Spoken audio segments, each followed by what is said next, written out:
Buenísimo. Una charla. Sí.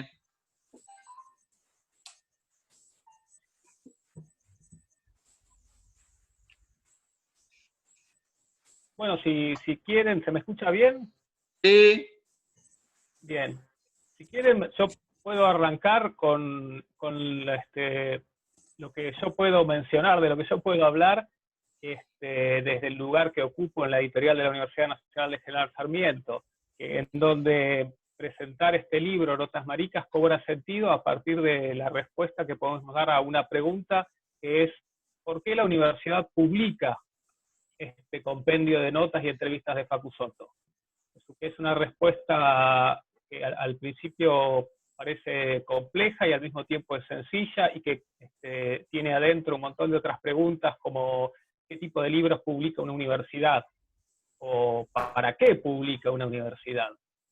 Los textos de Notas Maricas, marcados en el género periodístico, abordan de varias formas temas que relacionan la sexualidad, la homosexualidad, la diversidad sexual con la política, el deporte, la cultura y el arte. Ninguna de estas formas de abordaje es lo que podemos llamar académica, es decir, natural, entre comillas, de la academia, de la universidad. A mí se me había ocurrido entonces pensar que cómo fue que llegó este proyecto a la universidad. Y con el permiso que ahora expreso de Facu, pensaba leer algunos de pedacitos de los primeros mails que intercambiamos con Facu, que son de algún modo reveladores de cómo fue pasando.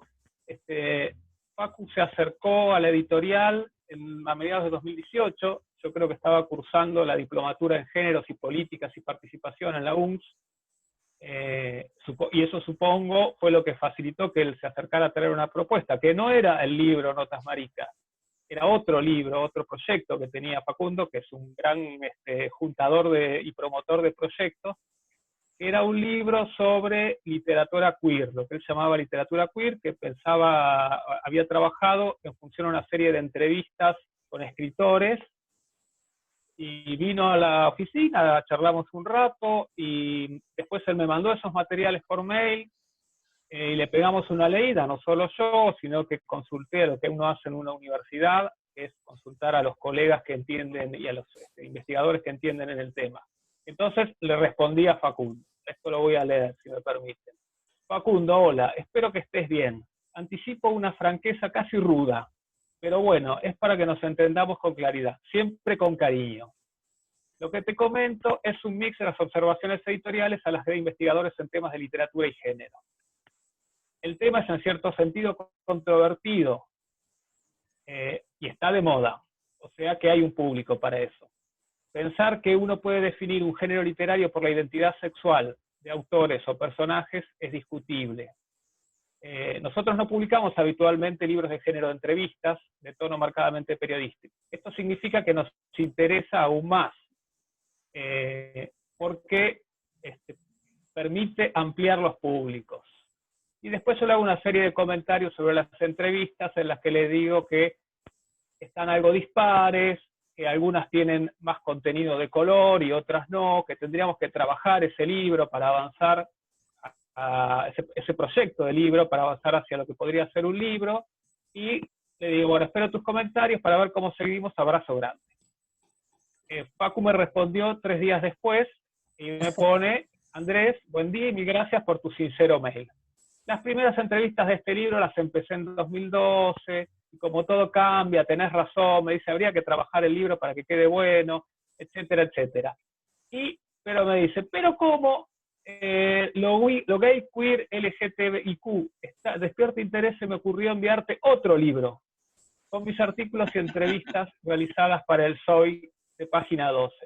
Son 10 años de trabajo, y mientras tanto vamos trabajando el otro proyecto.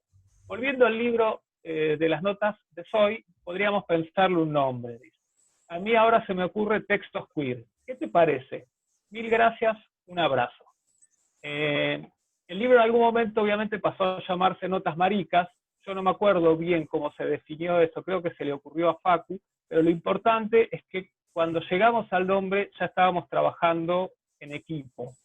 ya estábamos trabajando articuladamente, el equipo editor, que si bien a mí me tocó tener el vínculo más directo con Facu, el trabajo editorial, hay un equipo de gente de toda la editorial, que somos pocos, pero trabajamos mucho, que se abocó a este proyecto. Entre ellos voy a mencionar a Gabriela Laster, que es nuestro editor estrella y está por ahí, a nuestro director general, Darío Stukalski, que es la otra persona que iba a participar.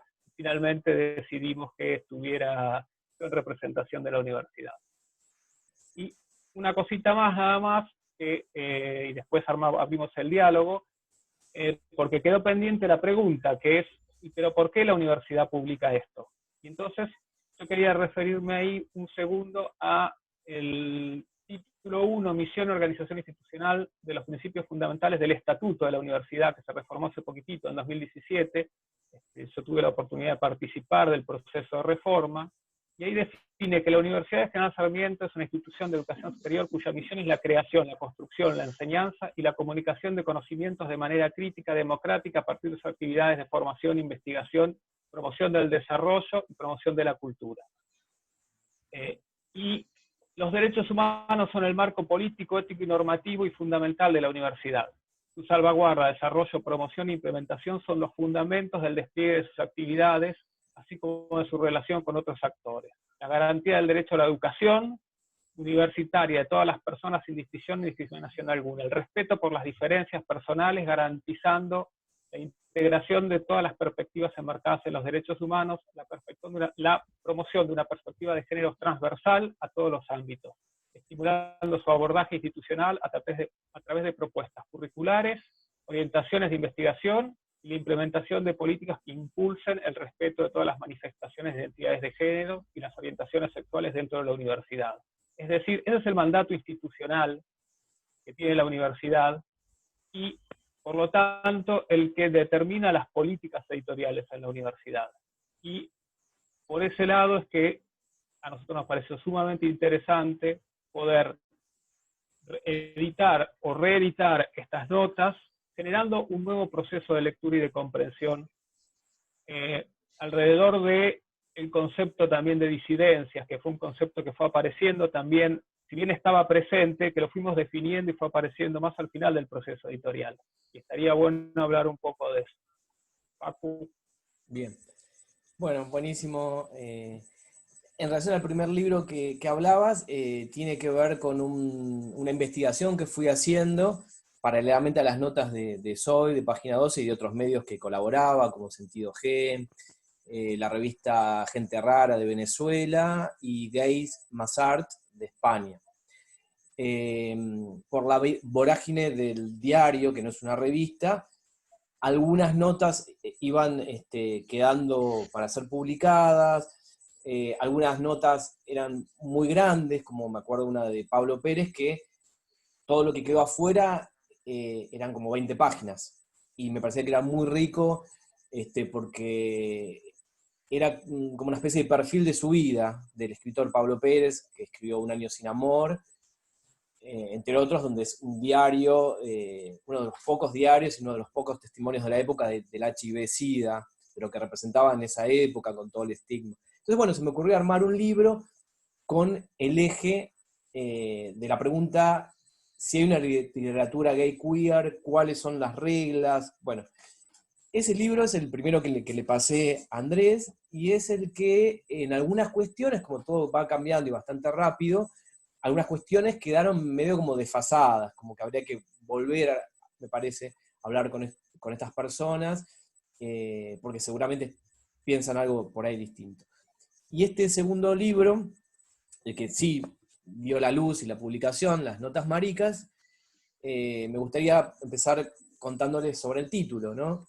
Es cierto, se me ocurrió Notas Queer, pero lo que descubrí es que, o descubrimos charlando, que no producía el mismo efecto que queer en la lengua anglosajona, ¿no? Porque queer es raro, marica, tortillera, puto, sidoso, todo lo que sería como un insulto. Entonces, en relación a teorías queer o notas queer, se perdía esa fuerza de la palabra queer, que la traduje como en una de las acepciones posibles como marica, y esto lo tomé en realidad de Perlonger, que ustedes saben fue el fundador del Frente de Liberación Homosexual en el año 73, yo tenía 1 año, que él se apropia del concepto puto como insulto y lo resignifica. Dice, me decían puto como un insulto, bueno, yo para tratar de que circule con otro sentido, que caiga esa carga peyorativa, despectiva, y que pase a ser una palabra más, se empezó a presentar como puto. Lo cual irrumpía, porque si alguien lo quería insultar, agredir, y él, hola, yo soy Néstor Perlonger, soy puto, decía, bueno, y ahora como insulto a este tipo, ¿no? Que deje de ser algo negativo para pasar a ser algo positivo, ¿no? Ahora estoy escribiendo la biografía de César Sigluti, y lo estoy abriendo con todo el contexto de la CHA, de la comunidad homosexual argentina, sumamente interesante, cómo surgió, bueno, eso es otro tema. Y César Sigluti se identifica, y esto es muy interesante, se puede hablar más tranquilo y con más detalle a partir de la ley de identidad de género, que la vemos en la materia de diversidad e inclusión, sancionada hace poquito, en el 2012. Esto de la identidad autopercibida, ¿no? Que no hay una única identidad o 2 identidades como se creía, varón, mujer, hay tantas identidades como personas, ¿no? En relación a lo que uno siente y se puede identificar. Y César me decía que él se identifica bajo la identidad marica, ni puto ni gay. Hay una película que también la vemos en la cátedra, que se llama Un puto inolvidable, que es la biografía de Carlos Jauregui, que fue uno de los presidentes de la CHA. Después estuvo César Sigluti 30 y pico de años, 32, 36 años. Si bien yo no me identifico con la identidad marica, me parece que está bueno esto de correrse de un lado, dejar un poquito el ego del lado, y reivindicar de alguna manera o darle visibilidad a otras identidades, así como se le da mucha luz ahora, por suerte, a las identidades trans, o travesti, también con una cuestión reivindicativa de la palabra travesti, que en un momento era como peyorativa. Alexa, una chica patinadora y escritora que entrevisté, después podemos leer algo, que está en el libro, me decía, por ejemplo, que ella se identifica como trans, ¿no? Y después se dio cuenta que era como un concepto más moderno, la identidad trans, versus la identidad travesti, que mucha gente la asociaba a las prostitutas o a las trabajadoras sexuales de la zona roja de Palermo. Y que muchas, inclusive, para poder diferenciarse, decir, bueno, yo no soy trabajadora sexual, yo soy trans, y ella ahora estaba tratando de ver si se podía identificar, era un deseo de ella, con la palabra travesti, pero le parecía también como que era mucho porque lo veía desde otro lugar, no desde este lugar,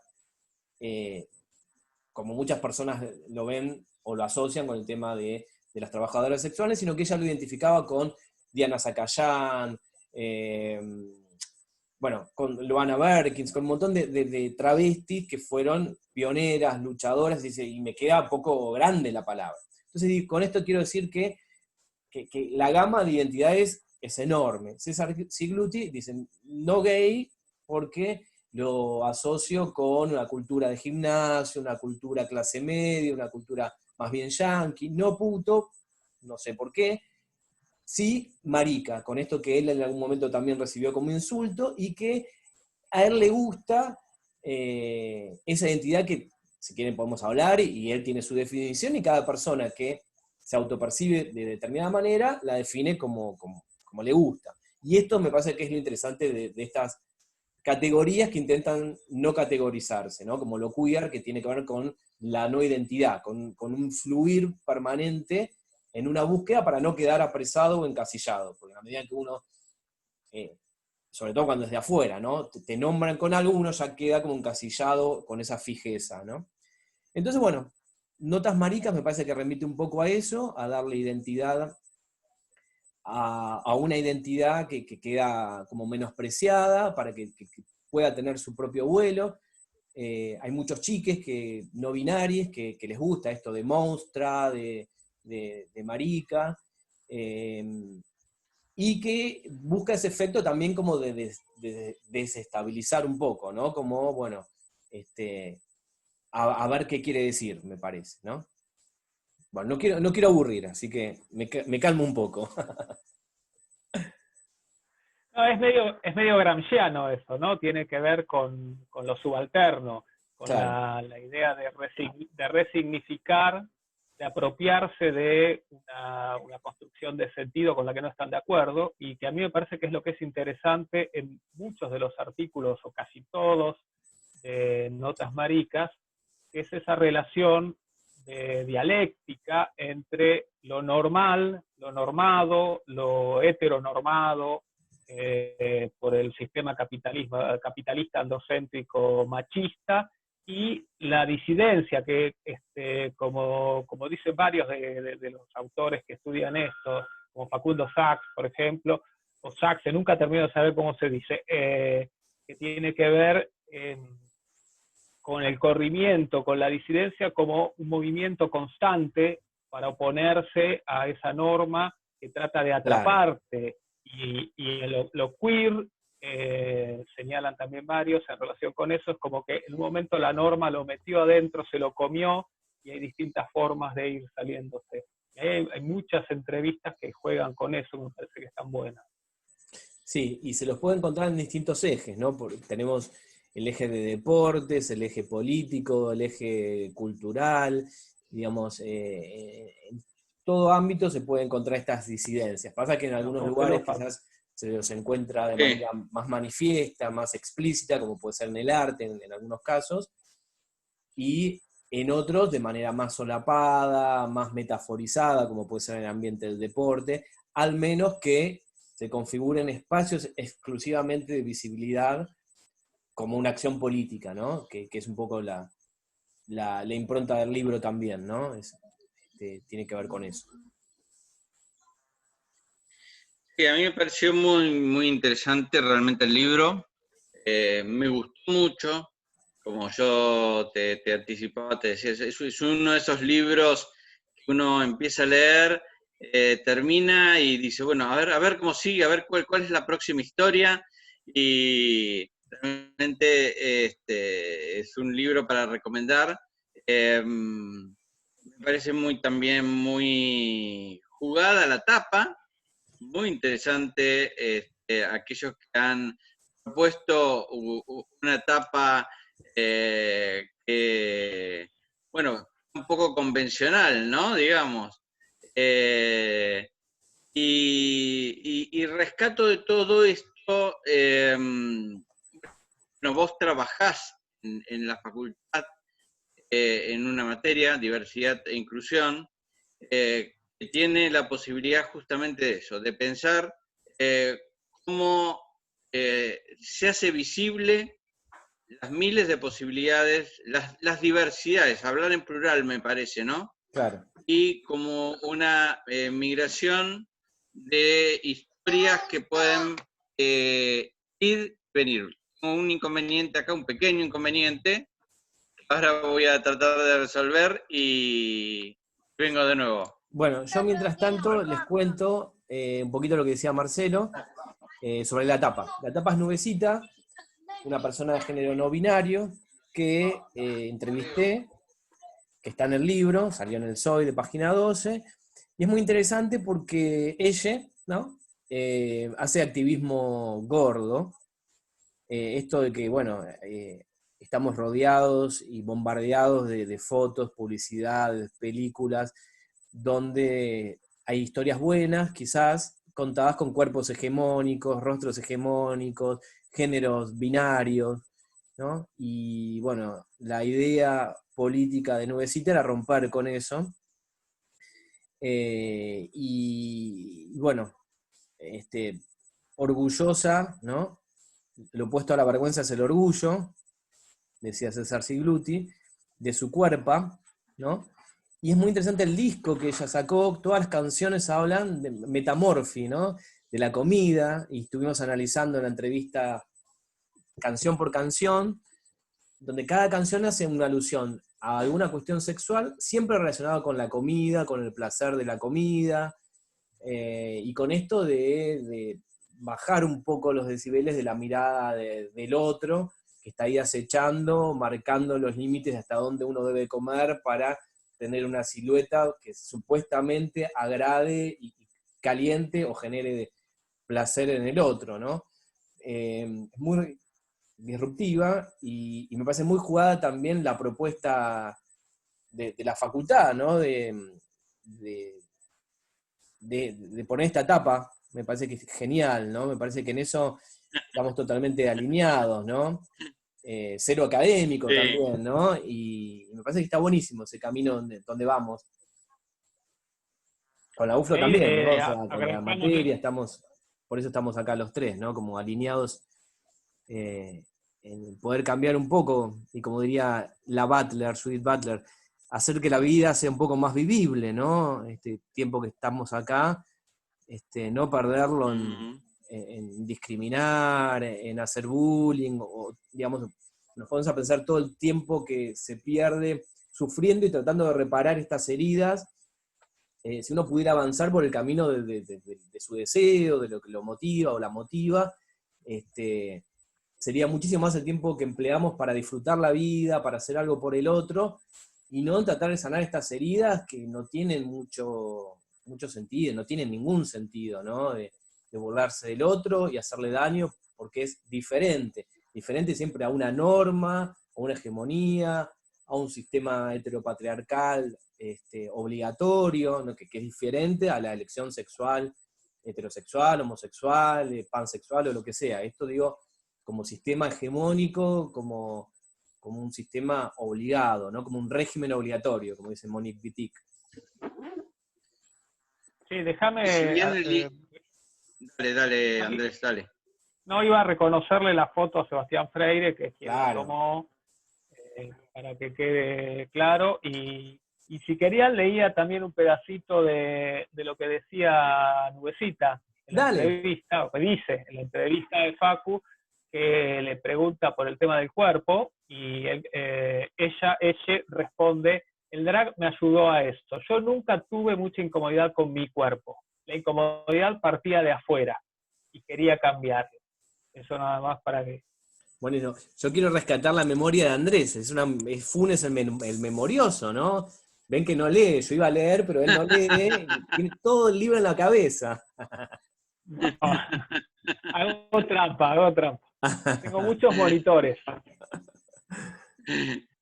Bueno, y como les decía, me parece interesante del libro, además de lo bien escrito que está, esta posibilidad que da de dar un pasito más hacia la visibilidad de historias, ¿sí? La multiplicidad de historias que guarda ese libro ayuda a que justamente quebrar con estereotipos, quebrar con lo binario, quebrar con todo aquello que trate de dar un cuadro, porque justamente es algo que está en movimiento. Lo trans es movimiento, ¿no? Transcurre, va, viene. No tenemos por qué definirlo de una manera.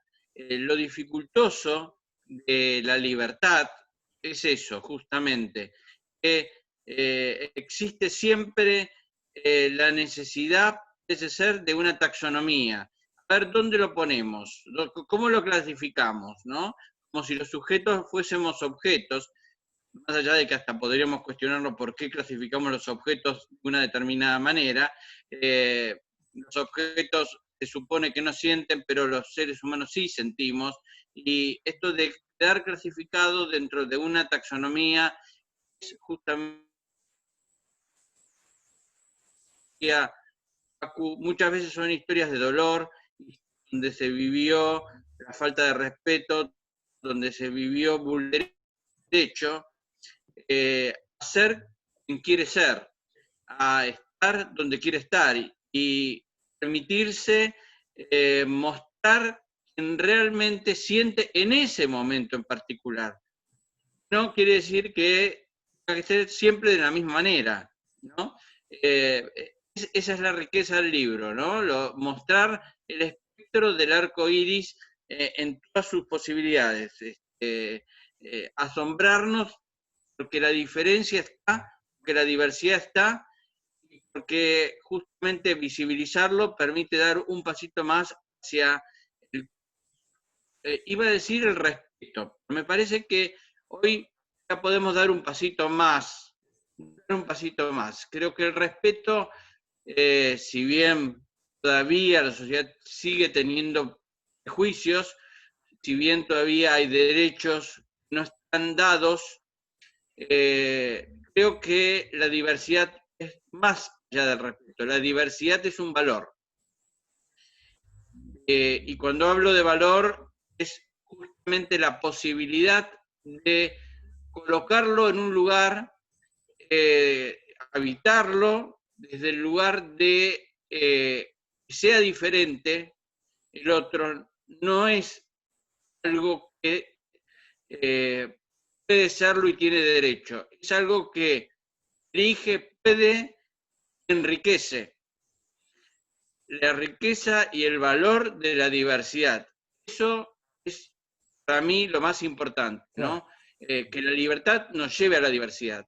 Claro, sería lo opuesto a la uniformidad, que yo a los socios, si me piden ya una imagen, militares marchando todos iguales, indiferenciados, con las botas al mismo tiempo, el mismo corte de pelo, la misma ropa, todos haciendo una masa donde no hay ningún tipo de subjetividad. Y recién cuando hablaba Marcelo y dice de los objetos, pensaba hasta dónde va la ridiculez humana de asignarle un género a los objetos. Es la mesa, no el mesa, y así podemos ir, o sea, género binario a los objetos. O sea, es el zoom de lo ridículo. Sí.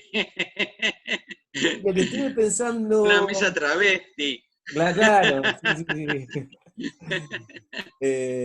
Lo que estaba pensando también es que bueno, pensando en nuestros colegas, en psicólogos o gente digamos, del ambiente, psicopedagogos y qué sé yo, en algún sentido también me parece que más allá de que puedan disfrutarlo o no, espero de que sí, me parece que también ayuda a entender o a conocer, ¿no? Un poco la cultura de la diversidad cuando a veces, bueno, uno a veces está como metido en su propio mundo y no conoce mucho de otro tipo de identidades o de orientaciones sexuales. Como que me parece que ayuda también a conocer un poco algunos ambientes de levante típico de algún sector en particular. Me parece que en ese sentido como que da a conocer algunas cuestiones que no son tan conocidas todavía, digamos, o que son como muy propias de cada microcultura, ¿no? Hace un tiempo vino a supervisar una colega que tenía una paciente trans, y en un momento me pareció, se lo dije, le digo, ¿vos en algún momento hablaste con alguna chica trans? ¿Tenés amiga trans? No. Y digo, bueno, pues me parece que las preguntas que le estás haciendo van todas orientadas a tu forma de querer conocer, a tu misterio, a tu curiosidad. Pero, ¿cuál es el motivo de consulta de esta chica? ¿No? Entonces la invité a ir a un lugar que ahora está cerrado, que se llama Felisa, que era un colegio, que queda, no sé por dónde, creo que Medrano y Córdoba. Entonces cada habitación del colegio, cada aula, en cada aula funcionaba algo diferente. En una había teatro a la gorra, tipo el paracultural, hacían obras posmodernas de tragedias griegas, en otra estaba una que dirigía Peter Pan, en otra las paredes todas oscuras y bailando música electrónica, en otra para jugar a los fichines, estaba el Pac-Man, el Donkey Kong, sin poner fichas, en otro para comer, en otro tocaba un grupo, y mucha diversidad, ¿no? Mucha diversidad a pleno, mucho género no binario, iban muchas chicas trans y mucha buena onda, muchas chicas trans dispuestas a charlar, algunas a levantar y otras no, a ser amigues, es como muy fácil la comunicación. Entonces le invité a esta colega para que, bueno, se empape de algunos códigos, porque si no, a veces nos quedamos afuera de algunas cuestiones, ¿no? Entonces me parece que en ese sentido hay como un pequeño aporte también a ciberteteras, o a conocer un poco de la historia sobre, pienso en Blas Matamoro, ¿no? Que cuenta sobre la fundación del Frente de Liberación Homosexual en el año también 73, o hay como un ramillete de notas que abarcan desde fútbol gay hasta compra de muñecos, y uno dice, uy, qué loco esto, ¿no? Para Reyes, por ejemplo, me invitaron a hacer una nota sobre juguetes de placer sexual. Y lo que me di cuenta ahí como investigador, yo digo como detective casi, o como periodista, es que era increíble la cantidad por ejemplo, de muñecos para el placer sexual que se vendían por día. Cuando yo fui un viernes a preguntar, había, no me acuerdo, pero suponete 400.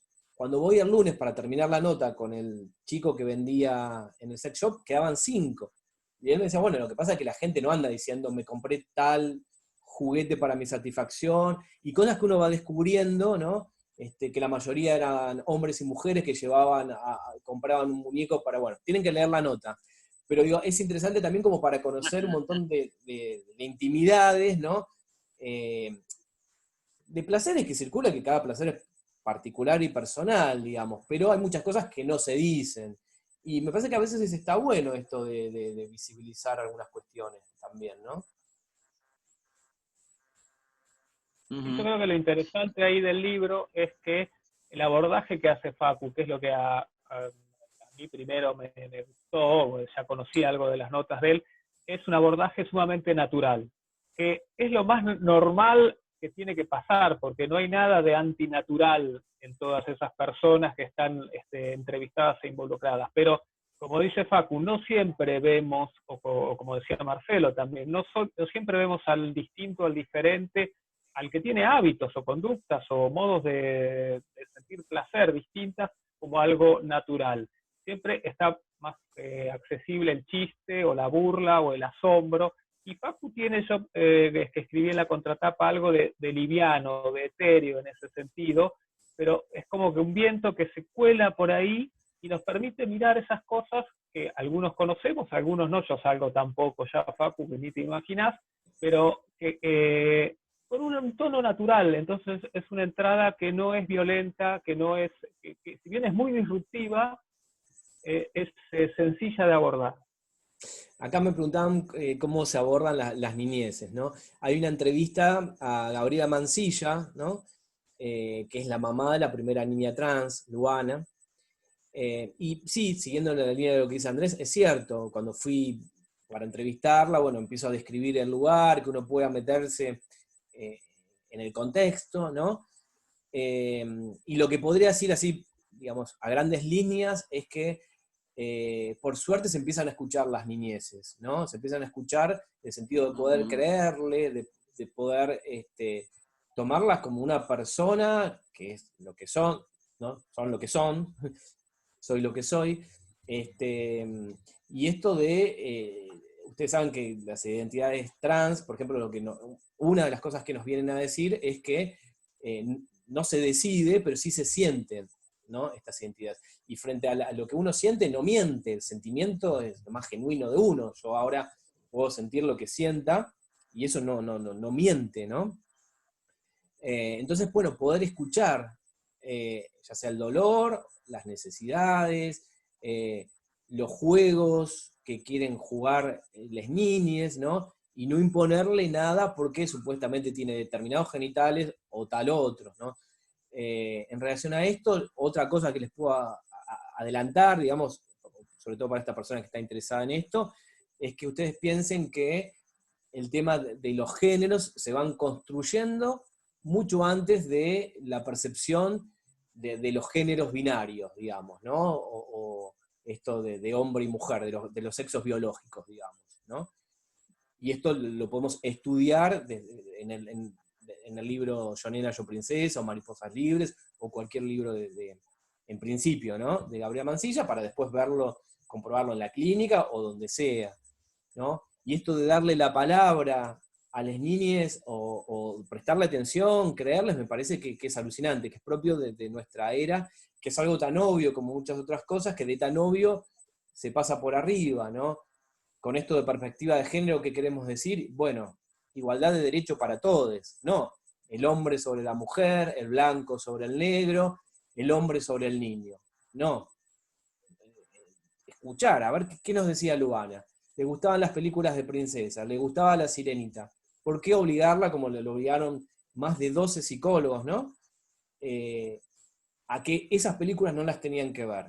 Cosas terribles, ¿no? Y son profesionales de la salud. Entonces me parece alucinante que tengamos en la carrera de psicología una materia como diversidad e inclusión, que está dentro de la currículum, que estamos ayornados a las teorías y la práctica actual. No estamos estudiando casos clínicos de hace más de un siglo atrás. Que podemos rescatar algunas cuestiones, pero otras quedaron desfasadas.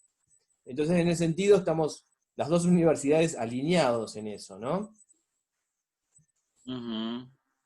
Sí, y como decías vos, es terrible, en este sentido lo tenemos que llamar mala praxis, que se ejerce sobre aquellos que hacen una consulta y, bueno, hay toda una historia detrás, ¿no? El DSM Claro. también ha marcado a los profesionales una determinada perspectiva ideológica, homogenizante, que indicaba que aquellos que tenían algún tipo de, como vos decías, búsqueda de placer o de encuentro o de identidades, bueno, debían ser tratados, modificados, llevados hacia uno de los, de algún punto, hacia algún lugar que era considerado científico, ¿no? Uh-huh. Por suerte, esto va variando desde el DSM-1 hasta el DSM actual, pero no deja de ser también un elemento encasillador. Eso Claro. respecto de lo que se puede denominar diagnóstico, si hay que denominarlo como diagnóstico, alguna situación que tiene que ver más con situaciones de vida en las elecciones. Eso, Notas Maricas, me parece que también no es menos atractivo el título, ¿no? Pero es Notas de Vida. Claro. Vidas que van a su manera presentando y desplegando su vitalidad de muchas maneras, de diversas maneras. Y esto implica la condición humana del dolor, del amor, del encuentro, del desencuentro, de las posibilidades que se abren, de los caminos que se cierran, pero se trata verdaderamente de notas de vida, ¿no? Sí. Y poder escuchar al otro de esa condición humana vital que tiene valor porque lo está diciendo. La subjetividad del otro no tiene que ser mi subjetividad, y la ciencia tiene que incluir la subjetividad. La ciencia, bueno, a mí bastante ruido me hace la palabra ciencia y me cuestiono realmente cuándo podemos llamar algo científico, ¿no? Pero más allá de eso, me parece que esta búsqueda, esta posibilidad, de estar en movimiento, de generar conceptos nuevos como primer paso hacia poder liberarnos de los conceptos. O sea, Claro. algo así como más allá de que sabemos que estamos dentro del lenguaje, tener la posibilidad de jugar con el lenguaje, no de que el lenguaje no se nos convierta en una jaula, sino que se nos convierta en una posibilidad. Una herramienta para la libertad.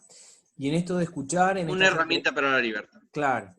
Y en esto de escuchar, acá en las entrevistas, como vos decías, historias de vida, cada persona es una historia de vida y tiene algo para decir, y también nos permite poner en pausa muchos saberes que por ahí creemos que son así, digamos, ¿no? Y los podemos cuestionar, y ver la relatividad de muchas cosas, o la cuestión del constructivismo, ¿no? Como que a veces uno da por sentado, no, la ley es así, las leyes están hechas por seres humanos, las leyes responden a intereses económicos, sociales, de época, y tiene que ver también la lucha política, que es hacer esto, y tener una cátedra de esto, estar ocupando el lugar de editor y publicar determinados libros que aporten a esto, ¿no? A pensar, al crecimiento, los que nos permite movilizar y no quedarnos rígidos con estas leyes, y bueno, cambiarlas o luchar para que cambien, ¿no? Esta lucha, en estas luchas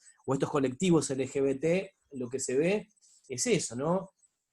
Cuando ya no se podía más estar sometidos a leyes ridículas, esto de tratar de cambiarlo. Así se logró la ley de matrimonio igualitario, la ley de identidad de género, se va por el cupo laboral trans, que ahora es decreto, ¿no? Y se puede ver a través de la escucha de esta gente entrevistada, que nos cuentan estos años de lucha, estas incongruencias en leyes obsoletas.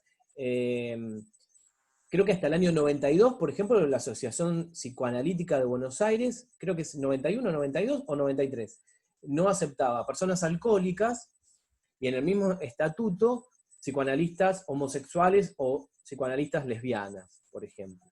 Si no hubiese habido una lucha política, cuestionadora, que estos saberes que nos vienen dados no son cuestionados, abiertos, examinados, interpelados, seguiríamos con este dictamen, digamos, con esta regla, ¿no? Totalmente ridícula, obviamente, ¿no?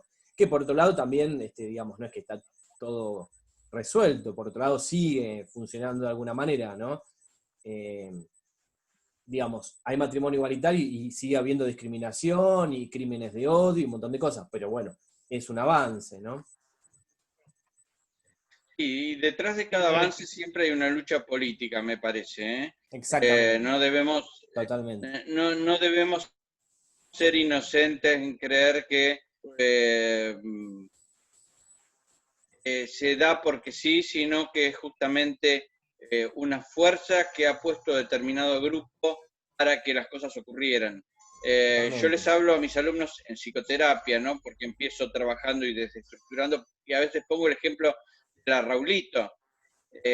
Bueno, que quizás la mayoría lo conozca, la conozca o lo conozca, y cuánto sufrimiento, cuánto pasaje por hospital psiquiátrico, cuánto poder se ejerció sobre ella, y cuánto dolor tuvo que atravesar simplemente por tener una autopercepción distinta y considerarse con derecho a jugar fútbol o querer ser jugador de fútbol, ¿no? Entonces, como esas miles de historias, gente que, repito, está bien para una época pensar la ley, porque la ley es un avance, pero ojalá llegue el momento en que no se necesiten las leyes, claro, para decir, bueno, no es necesario, ya no es necesario contar con una ley que proteja a nadie, porque nadie va a dañar a otros por su elección, por su decisión, por su deseo, por su posición ante la vida, ¿no? Hoy por hoy tenemos en la ley Mirá, de identidad de género un inciso que pide respeto y trato digno. Está escrito en una ley. Es necesario, ¿no? Pero es muy loco también que tenga que estar escrito en una ley, como un mandato, una ley, una obligación, tener respeto por el otro, ¿no? Claro. es que, como dice Eduardo Rinesi, que fue rector nuestro de la universidad, que es investigador de la universidad y autor nuestro, cuando uno esgrime un derecho, por más que exista una ley, es porque no se cumple, es porque falta, es porque hay una falencia de eso. Es decir, uno reclama ese derecho a pesar de que está normado, porque en la realidad no existe. O sea, hay que pedir, la norma tiene que decir que haya respeto porque no hay. Claro. Andrés, ¿tenés ganas de leer un pedacito de alguna entrevista, alguna nota, algo? A ver qué tengo por acá en mi memoria, como decís vos. Tengo varias, pero anotaditas. Déjame que busque algunas. Y es que Marcelo quiere, no sé, Hay yo algunas me entrometí. Dale, sí, por ¿Sí? supuesto. Mira, mencionaste varias. Yo tengo algunas, había anotado algunas que eran medio aleatorias, eligiendo sin pensar demasiado. Y, por ejemplo, en la entrevista que le haces a Blas Matamoro, le planteás, los activistas del Frente de Liberación Homosexual criticaban la ideología familiar diciendo que el Estado se nutría de ella, la familia reproducía seres puestos al servicio del sistema opresor. Mucho antes de las teorías queer ya tenían una idea del patriarcado y de la heteronormatividad, y responde, desde luego, la cultura del patriarcado tiene que ver con una noción normativa y restrictiva de la sexualidad. Hay una sola norma, lo demás es anómalo y debe ser castigado o corregido. Y después cuenta que el Frente de Liberación Homosexual se fundó en su casa, en la calle, dice, en la calle Rioja, o ahí donde se dio el nombre. Se le ocurrió, creo, a Juan José Sebrelli. Estaban Juan Fernández, Manuel Puig, que murieron, y los que sobrevivimos. En fin, el Frente se disolvió cuando murió Perón, y en la revista El Caudillo de López Rega salió la amenaza de que había que tratar a los militantes homosexuales como guerrilleros. Y ahí se dijo, más vale abrir un paréntesis, o como diría Perón, desencillar hasta que aclare. Esto decía Blas. Yo sentí una emoción cuando recababa, porque aparte hay muchísimos datos que no están en ningún lado, que es como trabajo de investigación de campo, en la medida que vamos hablando, inclusive muchos entrevistados decían, uy, me hiciste recordar cosas que hacía años que no me acordaba, déjame que chequee tal dato, pero me parece que era en tal lugar. Y yo sentía una energía muy fuerte porque digo, wow, lo que me está contando, uy, esto secreto, esto pasó hace 40 años, y hay como fotos de un montón de lugares y situaciones que se va armando, ¿no? No solamente desde el pasado, también cosas actuales, como decíamos de Nubecita, desmenuzar el disco que sacó el año pasado sobre Metamorphy, ¿no? Pero la verdad que lo disfruté muchísimo, muchísimo haciéndolo, y aprendí muchísimo, el enriquecimiento es constante, la interpelación también, ¿no? Uh-huh. Sí. ¿Querés de otro pedacito? Dale. Tengo más si querés. Dale. Por ejemplo, en Bienvenidos a la Jungla, entrevistas a Peter Pan y comenta su versión de Tarzán. Y dice, hay muchos estudios, uno que habla de Tarzán como símbolo del capitalismo. Un blanco viviendo entre negros que lo trataba como salvajes en el medio de la selva. Y por más que no hablara, estaba bien, porque en el fondo Tarzán era blanco e inglés. La cultura europea metida en el terreno de los bárbaros. Esa mirada es muy interesante. Traté de generar muchas líneas subversivas. Una fue que Tarzán sea puto. No lo tengo acá, es muy copada la tapa que la hizo Luciano Vecchio, que vive en Estados Unidos y que compré ahora de él, dibuja el Hombre Araña, a ver si, ahora, bueno, si no les colgaba un cuadrito se los mostraba. Y es muy interesante también la mirada de Peter Punk, que ustedes saben, viene del underground, hizo la película como director y periodista, la peli de Batato, estuvo muy pegado a Batato Barea, Tortonés, Urdapilleta, canta con los Chicos Perdidos, escribe libros, multifacético, un artista increíble, da clases de teatro en Barrio Copelo, ahí en Lugano, y su mirada es muy aguda, y hace otras lecturas, muchas lecturas de cuentos infantiles, por ejemplo, y encuentra desde lo heteronormativo como bajada hasta un montón de cosas sumamente queer, muchos mensajes de libertad o de disidencia encriptados o metaforizados. Esta lectura que hace de Tarzán es buenísimo, y la tapa es muy linda también, ¿no? Está Tarzán colgado de una soga, sosteniéndolo, ¿no? Supuestamente a él o a otro chico, ¿no? Juega con estas cosas. Alucinante, Peter. Un beso a Peter.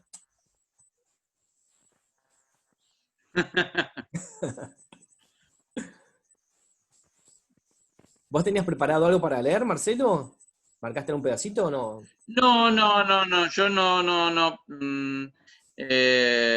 tenía nada preparado para leer, simplemente me parecía que realmente es un libro que entretiene, que lleva, que hace visible y que realmente yo les recomiendo a todos que lo compren.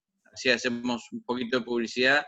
Visito a la Universidad General Sarmiento porque realmente se ha jugado por la publicación y realmente creo que va a ser un éxito porque es un libro que nos invita a entrar a mundos que para algunos son desconocidos, para mí me resultaban absolutamente desconocidos, y como decía Andrés, entras desde una naturalidad y desde una posibilidad que justamente, como decía la palabra, invita simplemente a irlo recorriendo, va llevando y vas descubriendo la importancia que tiene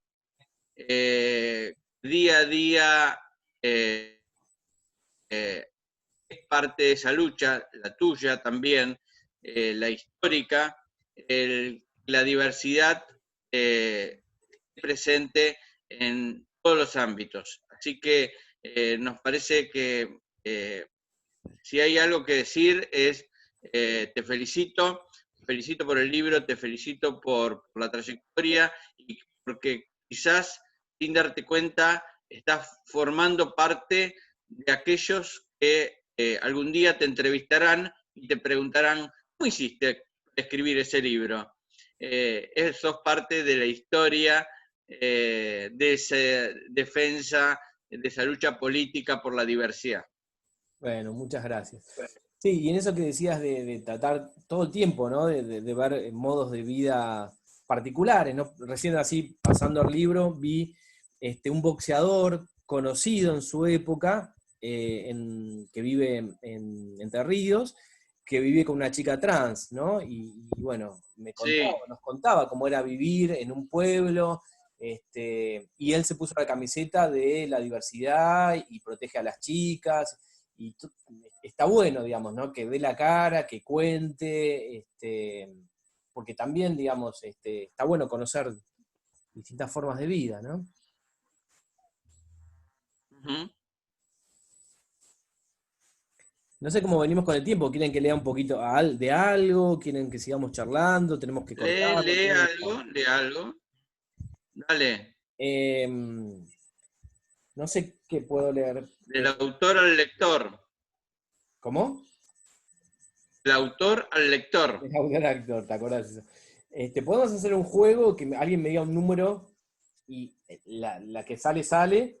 Si no, recién se me ocurrió por ahí, esto hablaba de Alexa, o no sé, o les cuento un poquito, no sé, por algunas notas en particular. Acá ya te apareció un número, ¿eh? El 22, 22. 22, El 22. loco. Perfecto. 22, vamos a ver, 22. 22 es la última hoja de el abuso en primera persona. Bueno, acá es justo el final. Les puedo contar un poquito. El abuso en primera persona es sobre un documental que creo que sigue estando en internet sobre Michael Jackson. Y a mí me parece muy interesante como para estudiar el tema del abuso sexual, ¿no? Acá, genial, digamos, cómo está planteado el documental en dos partes, ¿no? Y la primera parte es toda una parte de seducción donde el chico está enamorado de Michael, es la persona elegida por Michael, y uno en un momento, como si fuese el niño, identificado con el niño, con tanto amor, Michael Jackson se llevó a la mamá del niño de gira, habitación de hotel presidencial, salían a comprar, le compraba lo que quería, el chico feliz, y uno termina diciendo, bueno, acá hay un amor, caemos en la trampa, ¿no? Anticipo. Es un amor, acá hay amor, como dice el niño. La segunda parte del documental viene a resignificar la primera, y es cuando Michael tiene otros amantes, y cuando le cae la ficha al chico, de que no es el elegido de Michael, sino que está en función de objetos para satisfacer a Michael, bueno, y ahí se esboza la parte de lo muestra las coordenadas típicas del abuso, el uso hacia la persona, las amenazas, bueno, y un montón de otras cuestiones, ¿no? Me parece interesante también como para plantear, me acuerdo que en esa época se ponía en juego el talento de Michael cantando, bailando, a mi criterio me parece que que en ese sentido tampoco podríamos leer a Heidegger porque era neonazi, sino, digamos, me parece que Heidegger también tiene aportes alucinantes como filósofo, y bueno, después ideológicamente me parece que era patético. Y bueno, esa nota tiene que ver con eso, ¿no? Les recomiendo ver ese documental de Michael Jackson, que me parece que es como un estudio multimedia sobre el abuso sexual. ¿Algún otro número? Me siento Susana Jiménez.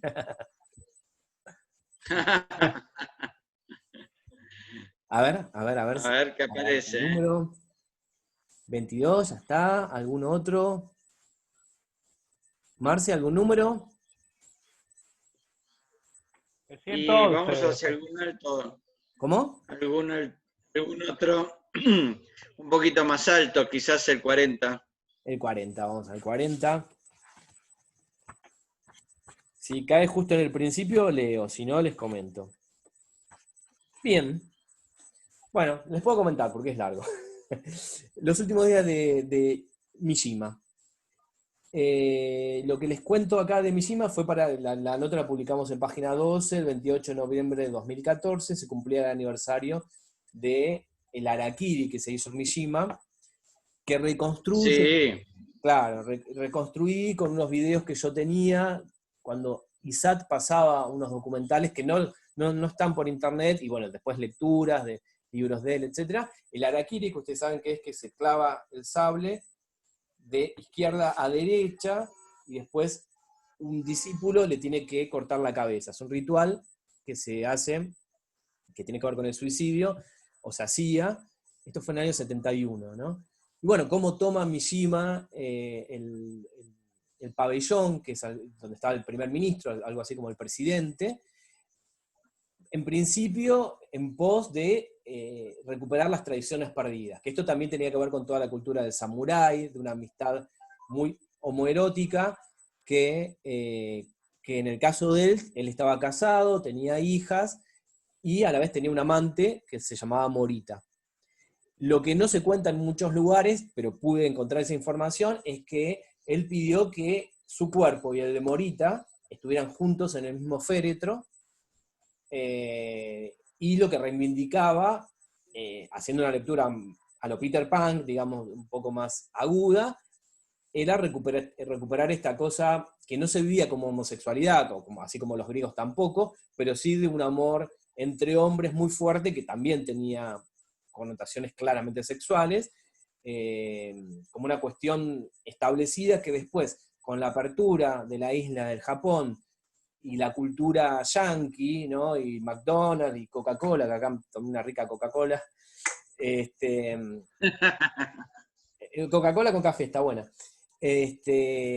Bueno, vinieron ya estos parámetros de alejarse de las tradiciones, y se occidentalizó el Oriente. Entonces, bueno, quería volver un poco a eso. Y su deseo particular, repito, tenía que ver con esta cuestión también de recuperar el homoerotismo y esta libre orientación sexual, ¿no?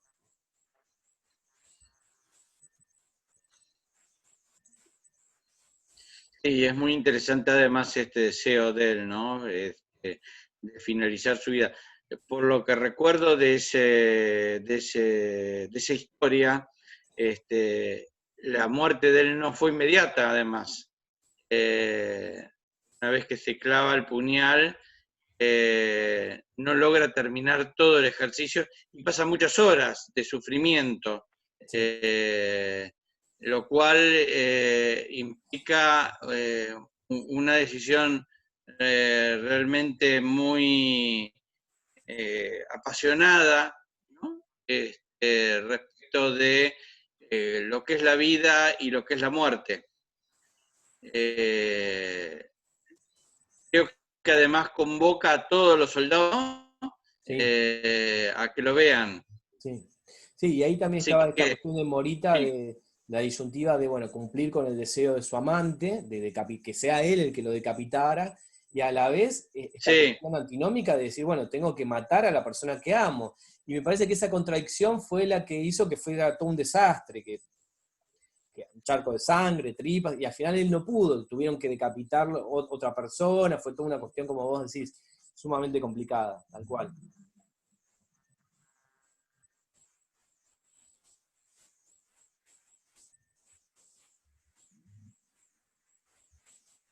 Veamos si aparece alguien más que ¿Te quiera decir tiene algún ganas de número? arrojar algún número. Voy viendo a ver si encuentro algo.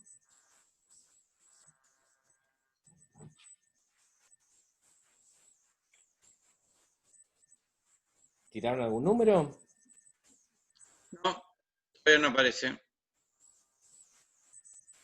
Bueno, después hay muchos prejuicios con la bisexualidad, y para el aniversario de Cheever, el escritor, acá hay un número. 59 y 56. ¿Cuál primero? ¿59? 59. 59. Y estuve releyendo los diarios de John Cheever, son alucinantes, y no me quedó ninguna duda de que realmente era bisexual, ¿no? Porque también está este prejuicio, sobre todo médico, jurídico, psiquiátrico, de que es una transición, una homosexualidad reprimida, o toda una especulación donde no se entiende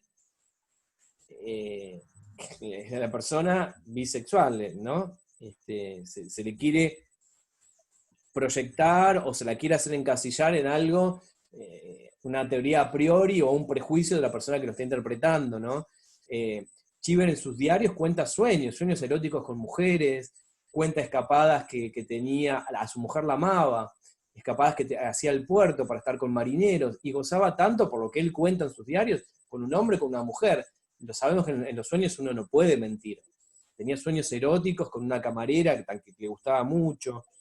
Entonces digo, está bueno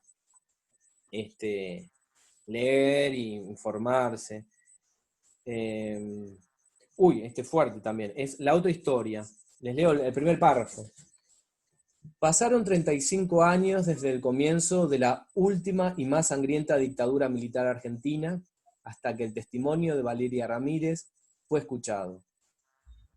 A pesar de haber estado detenida en 1977 en el Pozo de Banfield, centro clandestino de detención al que llegó luego de que la policía de la provincia de Buenos Aires la levantara de la ruta, donde tenía su parada, recién pudo declarar en la Secretaría de Derechos Humanos en el año 2011. Llegó rodeada de compañeros y compañeras en la militancia y amplió los márgenes de ciudadanía para todos y para todas. Sin embargo, ese mismo compromiso que le dio estrategias y fuerza para reclamar por sus derechos, le costó haber sido detenida y humillada el último fin de semana, cuando fue aprendida y maltratada por la policía como un macabro recordatorio de todo lo que aún está pendiente. Bueno, y cuenta desde su transición, cómo paraban las rutas, cómo trabajaba, la denigración que tenía por la policía, esto de que porque en algún momento fue una trabajadora sexual, no puede hacer una denuncia a la comisaría cuando es violada, porque por el estigma de ser trabajadora sexual, no pueden entender que hay momentos que dice no es no, y que fue violada, ¿no? Se le reían, no le tomaron la denuncia. Cuenta aventuras con la perica, la hormiguita, la romina, muy, muy interesante, y esta mujer trans, bueno, el cambio de DNI, esto fue publicado en el 2011, trabaja actualmente como encargada de un edificio en San Telmo, ¿no? Y con este trabajo de investigador, periodista / detectivesco, me gusta entrevistar a las personas varias veces, ir a comer, bueno, me quedé un día con ella en la puerta mientras baldeaba, y observaba a la gente y les preguntaba, y la verdad que en ese año por lo menos tenía mucho respeto, ella hacía bien su trabajo, y los vecinos estaban muy contentos con su trabajo, ¿no? Había encontrado un lugar donde ella se sentía cómoda y bien después de haber pasado un montón de cosas que cuenta ahí en la entrevista. El otro número era el 56, pero 59, 56, estamos por ahí. A ver. Es de el mismo artículo, Claro, es el la mismo. misma nota. Sí. ¿Algún otro numerito? ¿Querés leer algo vos, Andrés? Leo unos pedacitos un Dale. poco, salgamos un poco de algo más frugal. Dale. En Ciberteteras, Ah, buenísimo. cada Me cabina tiene encantó. una ventana. Repito, cada cabina tiene una ventana que casi todos tapan con camisas o remeras. Un pestillo permite cerrar por dentro, pero casi todos prefieren dejarla en vaivén. Pienso que es el lugar ideal para los voyeristas. Inclinándose hasta tocar el piso, hay una abertura de medio metro que comunica una cabina con otra. Desde ahí se pueden ver las piernas de los cibernautas, algunos despatarrados, otros con las piernas extendidas, pero la mayoría con los pantalones bajos. En algunas cabinas se ven 4 pies o 2 piernas abiertas que se mueven como una hamaca. El pasillo es un desfiladero de visitantes que van y vienen, espiando qué es lo que hacen los demás. Bien. ¿Qué tengo para decir al respecto, no? Acá le hablo a mis colegas psicólogos, psicólogas y psicólogos, ¿no? Que a veces también está este prejuicio de la proyección de uno, que quiere lo mejor para su paciente y eso está bueno, pero hay que tener cuidado y separar qué es lo mejor que uno cree para su paciente y lo que es lo mejor para ese paciente, ¿no? Que a veces se prioriza el tema del amor. En muchos casos sí, hay pacientes que quieren tener una relación amorosa con alguien, y en muchos otros casos no, es esta cuestión descarnada del goce, del placer, del deseo, que como cuento acá, tiene que ver con, en alguna parte del texto cuento que mientras en estos cibercafés que están destinados para eso, hay un juego también con la autoridad, con la persona que cuida, que sabe que en realidad es un lugar para tener sexo, como un cabaret de la posmodernidad, o no sé cómo llamarlo, y que hay mucha gente que está con los auriculares mirando una película y teniendo sexo con otras personas, porque ahí la palabra no media, ahí lo que se busca es el sexo salvaje, ¿no? El sexo, el placer del cuerpo con el cuerpo, ¿no? Me parece que hacer un juicio de valor sobre esto es ir por otro terreno, es no entender nada o respetar el placer de las personas, ¿no? Y por otro lado me parece muy real, digamos, ¿no? Como que pasa en un montón de ambientes, lo que pasa es que, bueno, no tiene mucha visibilidad.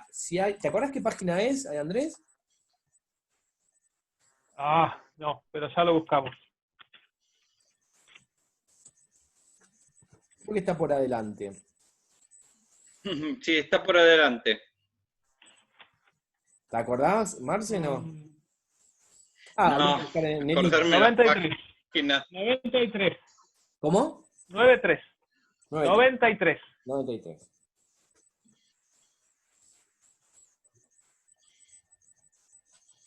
Dicen, el mundo de los cibercafés tiene reglas propias.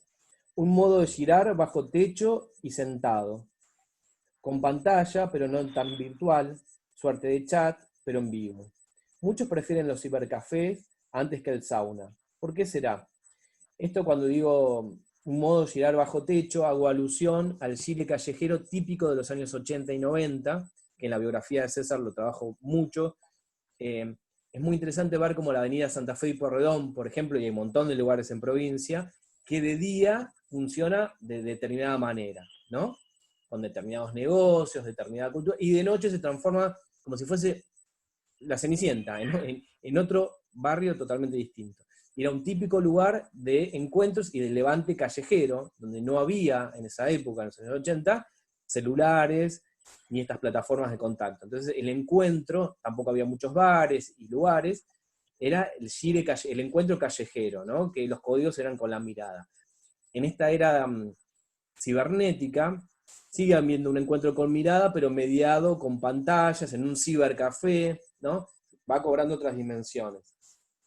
En la peatonal Lavalle, a metros del obelisco, por donde pasa gente sin rumbo, mujeres con chicos por la feria de ropa barata, mozos que se cruzan con las bandejas con café. En la esquina de Esmeralda aún hay un edificio abandonado, que alguna vez fue un banco. Hoy vive una familia en Los Escalones, entre cartones, con una bandeja de plástico llena de fideos fríos. Muy cerca de allí, un cartel invita Internet 24 horas. Obvio que no es el único en la zona céntrica. En Avenida Rivadavia hay otro dentro de una galería, en el que a veces pasa de todo, y a veces no pasa nada, según los parroquianos, uno muy concurrido en la calle San Pedrito, y más allá. No sé si quieren que lea un poquito más, o por lo menos hay un pantallazo de... bueno, y también delata un poco el texto o la crónica, en un horario, fui varias veces para hacer esta nota, y en un horario céntrico, en un horario de mediodía, céntrico, también cómo cambia el público, ¿no? El público oficinista, y era muy divertido a mi criterio, desde mi mirada, como antes de subir o bajar, no me acuerdo, las escaleras, miraban, ¿no? Como que no haya ningún compañero de trabajo, y entrar, ¿no? Como hacer algo también, esta cosa del deseo clandestino, ¿no? Y de placeres ocultos también, que quizás no sé nada de estas personas, ¿no? Se me ocurre mucha gente por ahí casada o en pareja, ¿no? Esta cosa como, del sexo anónimo, ¿no? Que circula muchísimo en Buenos Aires, en la provincia, en un montón de lugares, ¿no? Y estas nuevas formas que van adquiriendo con la cibernética, ¿no? Y esta cosa también medio travestida, ¿no? Que es un cibercafé, pero es un lugar ciberteteras, un cibersexo, ¿no? Encontrarle ese lado oculto me parece interesante, ¿no?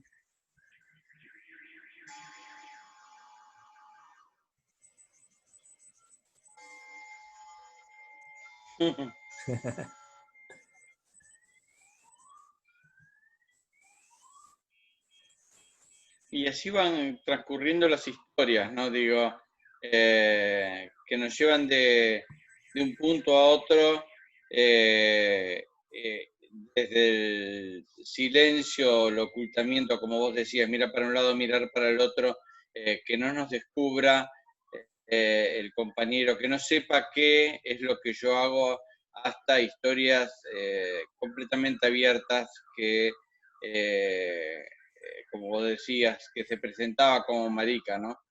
Me parece que hay detrás de todo este libro una posibilidad de preguntarnos en nosotros eh, eh, si estos marcos culturales pueden ir dando cuenta de los cambios que están ocurriendo respecto de las formas de vida que se van generando, produciendo.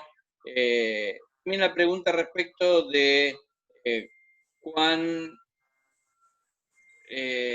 no quiero usar la palabra sano, es aquel que las practica o no, en el sentido no de la práctica en sí, sino de los miedos, las consecuencias, las culpas y todo aquello que la cultura Claro. de alguna manera va a atravesarlo posteriormente, ¿no? Claro, claro. Sí, sí, sí, sí. En un momento me hacías acordar al nombre del disco de Soda Stereo, Doble Vida, ¿no? Como que todos tenemos algo que ocultar, una doble vida. Pensaba en estos oficinistas que subían o bajaban las escaleras a escondidas, ¿no? En busca de un placer rápido, prohibido y secreto. Y por otro lado, cuando decías esto de lo normal o de la sanidad y todo eso, es bastante común escuchar en pacientes, en Luana, si nos ponemos como más, un caso que por ahí conoce mucho más gente, ¿no? ¿Cuál es el problema de Luana? El problema de Luana no lo tenía ella sabía lo que quería, ella se sentía nena, le gustaban Claro. los juegos de nena.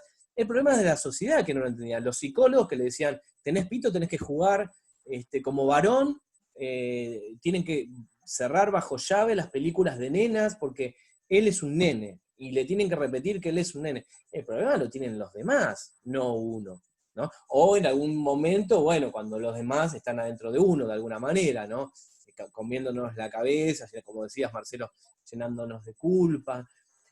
Y también pensaba que el libro tiene como muchísimos colores, hay como una diversidad de personajes o de personas que entrevisté, o notas, de situaciones, de gente como muy famosa, como por ejemplo Jorge Álvarez, que es el editor, o era el editor, murió hace unos años. Yo lo fui a ver al geriátrico varias veces, que cuando fue Charlie Nito a tocar un par de canciones, le dijo, graban mañana. Y a los 2 o 3 días grabaron en micrófono, disco, álbum Vida. Tenía el sello Mandioca, que grabó Spinetta, Manal, Box Day.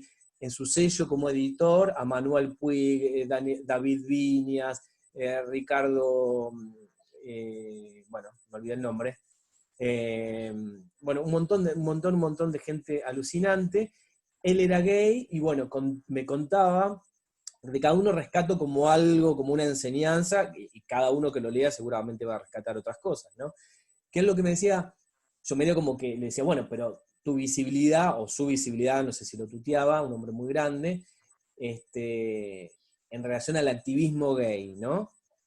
Me contó que algo hizo con Jorge Gatti, que es el diseñador, el artista gráfico, que trabaja con Almodóvar, que es un crack pop total, alucinante. Trabajaron en la imagen de Sui Generis como una cosa muy ambigua, muy gay. Inclusive en el disco Confesiones de Invierno, en la parte interna del álbum, hay una foto de los dos en un bosque tomados de la mano.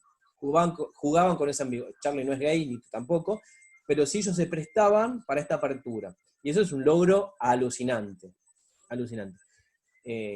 Tanto de Sui Generis, como de Jorge Álvarez, como de Gatti. Y en relación a mi pregunta me decía, pero querido, ¿cómo vamos a salir visiblemente a abogar por los derechos gays como hacen ahora en marchas? Yo le decía algo así como, nunca te vi en una marcha. Decía, porque nuestra pregunta en los años 70 era si somos o no somos enfermos, si somos psiquiátricos o no ser psiquiátricos, porque nos tienen que gustar las mujeres y les gustan los varones. Entonces vivía toda esta cosa gay como clandestinamente, como con culpa. La pregunta era, ¿somos enfermos o no? Ahora, en otra época, bueno, la pregunta pasa por otro lado, la visibilización pasa por otra. Después estuve un día en la casa de Pedro Lemebel, viajé a Chile, teníamos una relación muy copada por teléfono, 3, 4 horas hablando por teléfono, hasta que le decía la palabra maldita. Bueno, Pedro, ¿cuándo hacemos la entrevista? No, te dije que entrevistas no. Me cortaba, marcaba Redial, me llamaba al hotel donde estaba, o al departamento que me alquilaban, y me empezaba a putear. Después me pedía disculpas, bueno. Un día fui a la casa y me dio el ok como para que escribiera lo que quisiera, pero que no grabara. Ya estaba muy mal, tenía cáncer en la laringe, me mostró, se sacó el pañuelo, me mostró que le habían sacado 5 centímetros de la laringe, una tarde divina, y siempre aprendo algo, siempre aprendí algo con Pedro. Y él me decía mi querida, mi Facunda, me agarraba la mano, y una cosa que me dijo es, no sé cómo va a terminar todo esto de nosotras las locas, decía, que estábamos con los chongos, porque antes, ahora no sé, seguramente va a cobrar otra forma, ¿no? Él ganó la beca Guggenheim, fue a estudiar temas sobre homosexualidad y otras cuestiones a Estados Unidos, un grosso total, ustedes saben. Y me decía, Facundo, nosotros estábamos antes para hacer lo que las mujeres no podían hacer, lo que los hombres no podían hacer con sus mujeres, porque ellas eran recatadas.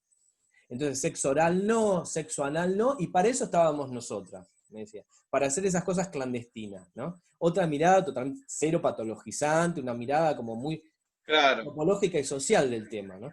Ahora, el lugar que vamos a ocupar nosotras para los chongos, ¿cuál será? Porque las mujeres están liberadas y ya no tienen puritos en hacer esas cosas, ¿no? Y me gustó la pregunta y me gustó mucho. Y después cuando me iba nos dimos un abrazo y me dijo un secreto también, otra cosa que no la voy a develar acá, que está en la nota, que me dejó pensando mucho también, ¿no? Tenía esa cosa como tenía Perlonger, o tenía César Sigluti, como muy analista de la sociedad y muy como Peter Pan, como mucha otra gente, muy avispado, que te dice cosas que las resignificás después de meses, ¿no? O como epifanías, ¿no? Grosos totales.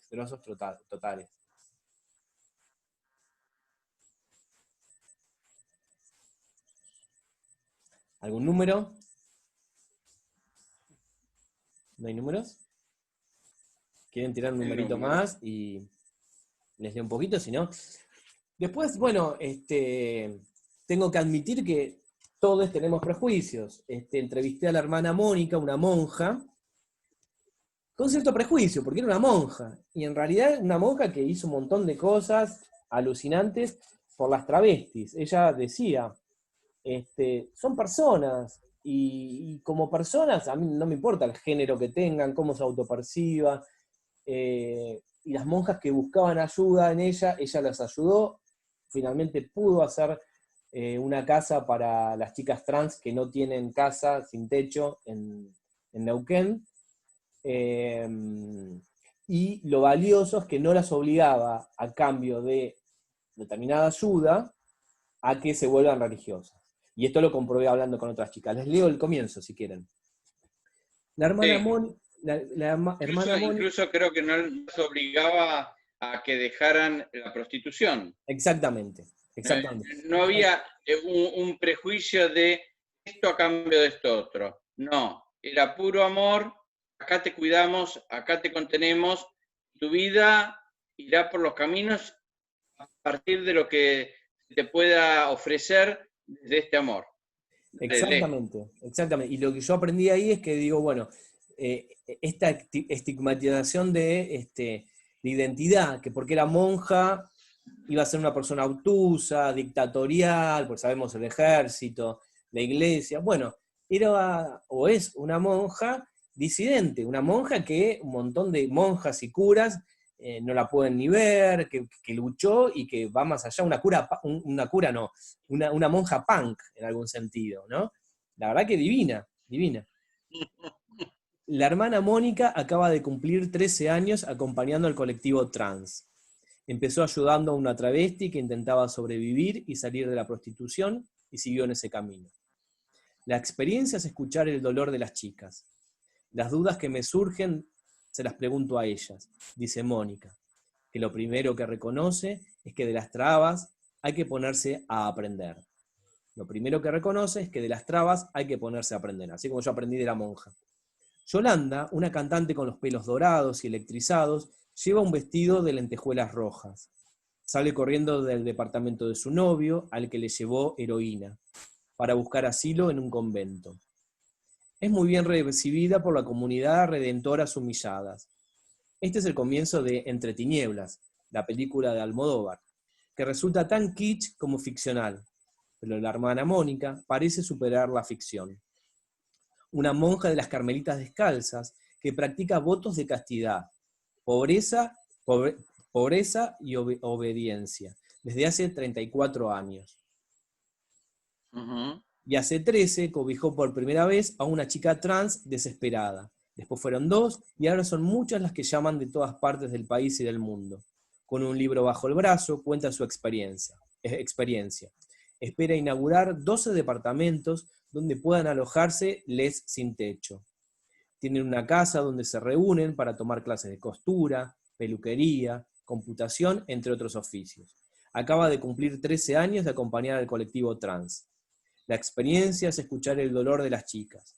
Las dudas que me surgen se las pregunto a ellas. Me parece que una buena onda la monja.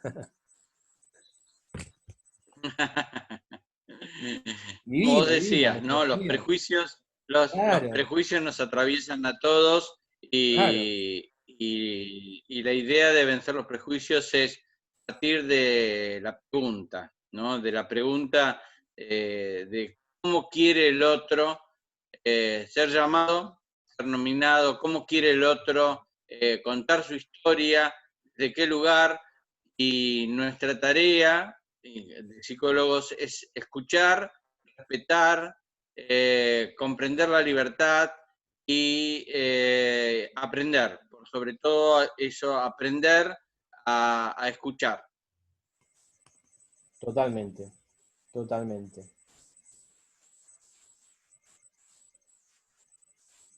¿Algún otro número?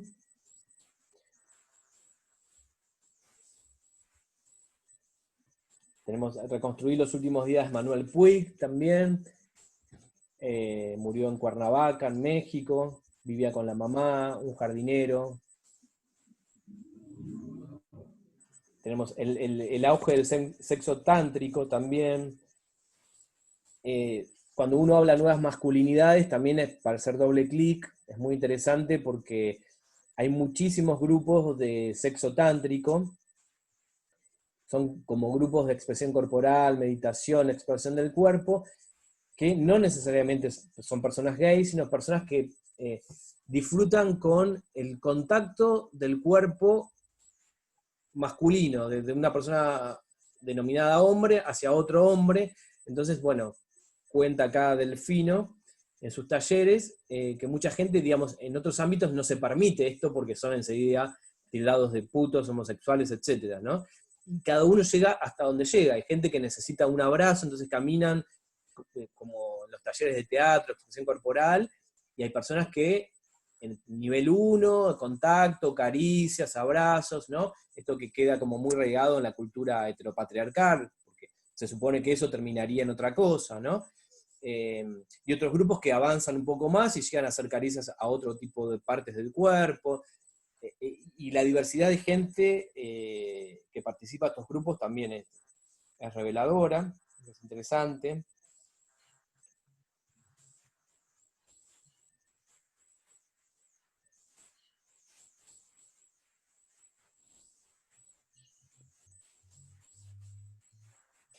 No todo el año es Colgó, carnaval. ahí está. ¿Esa? Vale. Postales de San Vincent. Dale, ¿Cómo? dale. Habías colgado recién, nada más. Postales de San Vicente, una de las playas más gays de Brasil, donde los maridos se convierten en sus esposas, por 4 días locos.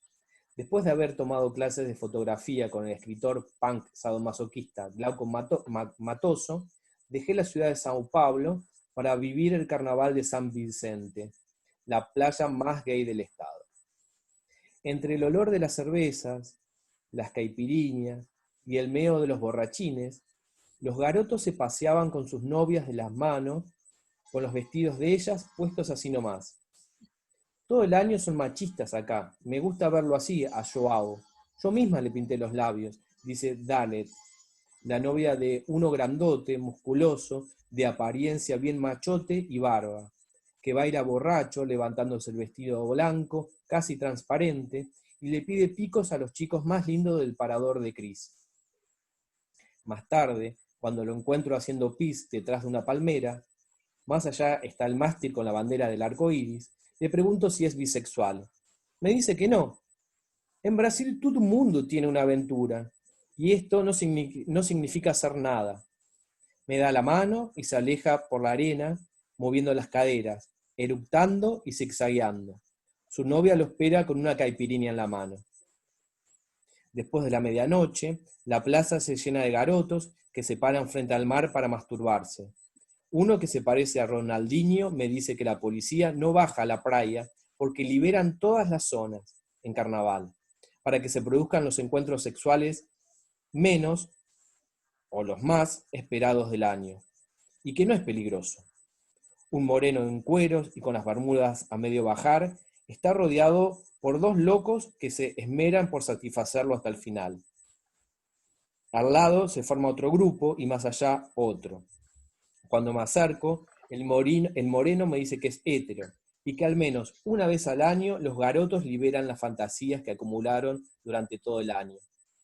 Satisfecho, corre hasta la orilla para lavarse y vuelve al café lunch de la playa, donde la música del puesto, allá llaman kiosqué, se mezcla con la del parador de al lado, mientras un garotinho que aparenta ser o es menor de edad, masturba a un maduro por debajo de la mesa, me dice, aquí todo es mistura, mistura.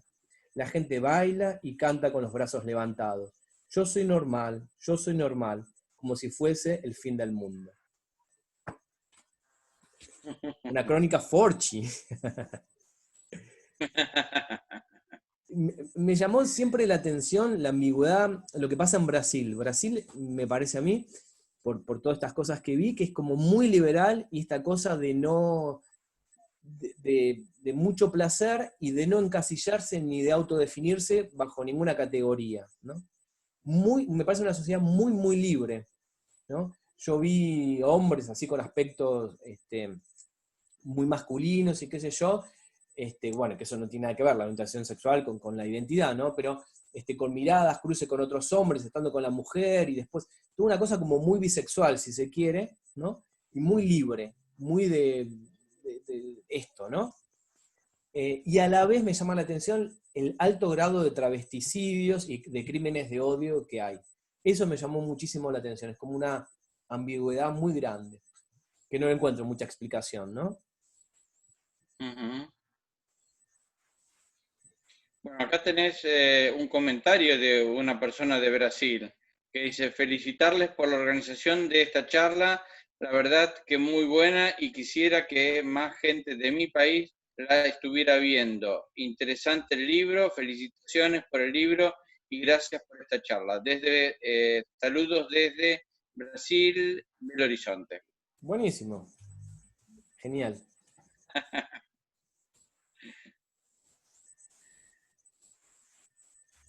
Bueno, no sé si quieren Bueno, si alguna les pregunta. parece, leemos un último cuento y vamos dando por Dale, cerrada la charla.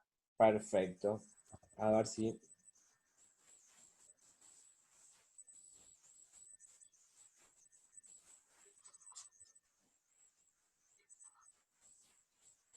Bueno, uno bastante político y bastante serio. Clandestina. Nota original publicada en el suplemento Soy de página 12, 22 de septiembre 2017. Los baños públicos son nuestros salones de fiesta. Se podía leer en las páginas de Somos. Somos era la publicación artesanal y semisecreta del Frente de Liberación Homosexual, FLH, editada entre 1973 y 1976. Suerte de antimanual de cómo ser y cómo seguir siendo. La exposición de Hernán Marina demuestra qué clara la tenían los chicos de Somos. En total fueron 8 números, que el artista Hernán Marina homenajeó al reproducir la tipografía de las tapas con luces de neón sobre una vitrina de madera. Bajo el vidrio se podían ver los originales de las revistas Somos. Abrimos las revistas y removemos un pasado tan oscuro como revolucionario.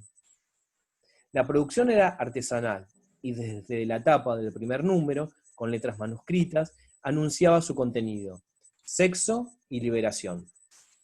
Escribían Héctor Anavitarte, Marcelo Manuel Benítez, Selmar Acevedo, Alejandro Sox, Néstor Latrónico, Néstor Perlonger, Rodolfo Rivas y Eduardo Todesca. Las notas no salían firmadas por los autores. Algunos aparecían con seudónimos. Se podía perder el trabajo, la familia y algunos amigos si se daban a conocer la identidad verdadera, la que estaba reservada para la intimidad. La Sociedad Freudiana de Buenos Aires no aceptaba miembros que fuesen alcohólicos ni homosexuales.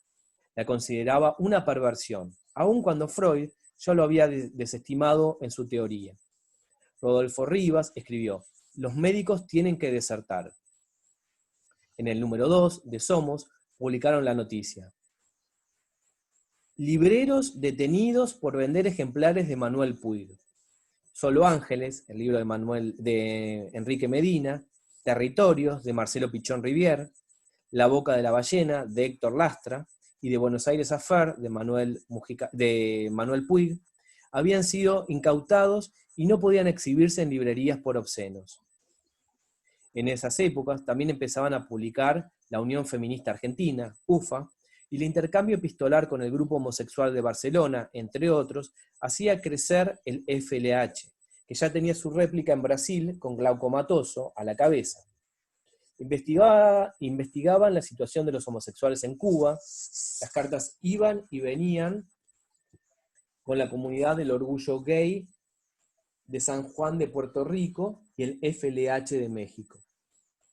Los lazos se afianzaban y la lucha se enlazaba con otras organizaciones mundiales. En Portugal, las mujeres y los homosexuales luchaban por sus derechos, y el New York Times se hacía eco de la noticia. Una denuncia, en 1975, formulada por Somos, era reproducida por la revista Así: la detención de personas en bares del centro y estaciones de trenes por el solo hecho de parecer homosexuales. Los detenidos habían sido demorados una noche en la comisaría. en algunos casos, y en otros remitidos a Villa Devoto, y penados con hasta 3 semanas en un pabellón especial. El edicto 2H estaba vigente para la detención de homosexuales. En el número 3, de mayo de 1974, apareció la traducción de un extracto del Manifiesto para la Revolución Sexual, de Kate Miller, publicado 2 años antes en el Gay International News. Ese número también contenía un poema de Jacques Cousteau y de Alejandra Pizarnik. La tapa de diciembre de ese año se ilustró con un enorme halcón negro, con la inscripción Central Inteligencia Agencia. En sus alas, sobre un papel rosa suave, en plena acción, arañando con las garras a una mariposa. La nota central de ese número se tituló 20 años de racia, y contiene un recorrido por distintos medios que reproducían las racias a homosexuales de la Policía Federal en 1954. Se puede leer en reproducciones de medios escritos que 300 personas fueron detenidas debido a una puja entre el gobierno de Juan Domingo Perón y la Iglesia Católica. Puja que la Iglesia ganó, obviamente. La prensa decía, fueron aprehendidos más de 100 amorales. El inspector Miguel Gamboa declaraba que la campaña era para poner punto a las peligrosas desviaciones que representaba la actividad de estos individuos para la sociedad. Se ordenó estricta vigilancia en distintas zonas. Al día siguiente, la noticia se agrandaba con la detención de otros 50 anormales, a los que se les imponían 30 días de arresto. Noticias Gráficas publicó una foto de 3 homosexuales que se refugiaban en Mar del Plata. Decía, individuos de pésima catadura, en gesto de pudor, ocultan sus rostros. Procúrese poner término a una verdadera lacra social. Los baños públicos son nuestros salones de fiesta, escribía Rodolfo Rivas, intentando volver al placer entre tanta oscuridad. Una sección llamada Asesinatos daba la noticia en Mar del Plata el 24 de marzo de 1975.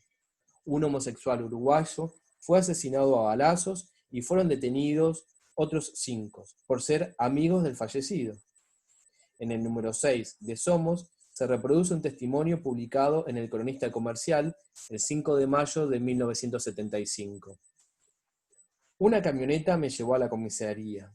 Un médico me dijo que era homosexual y me revisó el ano. Tardaron en ir a buscar a mi amigo. Me avisaron que había muerto y tuve una crisis. Me llevaron al Borda. Un hombre con las alas de mariposas y un sable que salta sobre un fondo de cartulina amarilla en la tapa del número 1 sintetiza la idea de la revista, la libertad y la lucha. Somos fue la publicación manual en formato de 17 por 22 centímetros, impresa por fotoduplicación del Frente de Liberación Homosexual.